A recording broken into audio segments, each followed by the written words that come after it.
എല്ലാ പ്രേക്ഷകർക്കും filmy things എന്ന യൂട്യൂബ് ചാനലിലേക്ക് സ്വാഗതം.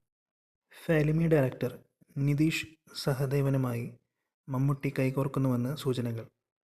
മഹേഷ് നാരായണൻ ചിത്രം പൂർത്തിയാക്കിയ ശേഷമായിരിക്കും ഈ സിനിമയിൽ മമ്മൂട്ടി ജോയിൻ ചെയ്യുക. ഒഫീഷ്യൽ അനൗൺസ്മെൻറ്റ് ഡൊമിനിക് എന്ന ചിത്രത്തിൻ്റെ റിലീസിന് ശേഷമാണ് ഉണ്ടാവുക. ഒരു ഇടവേളയ്ക്ക് ശേഷം അബാം മൂവീസിൻ്റെ ബാനറിൽ ഷീലു എബ്രഹാം അവതരിപ്പിച്ച് എബ്രഹാം മാത്യു നിർമ്മിക്കുന്ന പുതിയ ചിത്രം മച്ചാൻ്റെ മാലാഖ ഫെബ്രുവരി 27 റിലീസിനെത്തുന്നു. ബോബൻ സാമുവൽ സംവിധാനം ചെയ്യുന്ന ചിത്രത്തിൽ സൗബിൻ ഷാഹിറാണ് നായകൻ. നായികയായി എത്തുന്നത് നമിത പ്രമോദാണ്. ഒരു ഫീൽ ഗുഡ് ഫാമിലി എൻ്റർടൈനർ ആയിരിക്കും ചിത്രമെന്ന് അണിയർ പ്രവർത്തകർ പറയുന്നു. ധ്യാൻ ശ്രീനിവാസൻ, ദിലീഷ് പോത്തൻ, മനോജ് കെയു എന്നിവരും ചിത്രത്തിൽ പ്രധാന വേഷങ്ങളിൽ എത്തുന്നുണ്ട്. ആമിർ ഖാൻ്റെ മകൻ ജുനൈദ് ഖാൻ, ബോണി കപൂർ, ശ്രീദേവി ദമ്പതികളുടെ മകൾ ഖുഷി കപൂർ എന്നിവരെ പ്രധാന കഥാപാത്രങ്ങളാക്കി അദ്വൈത് ചന്ദൻ സംവിധാനം ചെയ്യുന്ന ലവ് യാപ്പ എന്ന ചിത്രത്തിൻ്റെ ട്രെയിലർ എത്തി.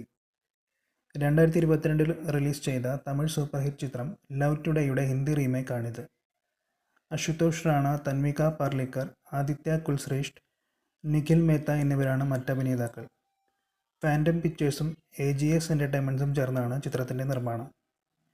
ട്രെയിലറിന് മികച്ച പ്രതികരണമാണ് പ്രേക്ഷകരിൽ നിന്ന് ലഭിക്കുന്നത്. ജുനൈദ് ഖുഷി ജോഡികളുടെ കെമിസ്ട്രി നന്നായി തന്നെ വർക്കൗട്ടായെന്നാണ് ട്രെയിലർ കണ്ട ഏവരുടെയും അഭിപ്രായം.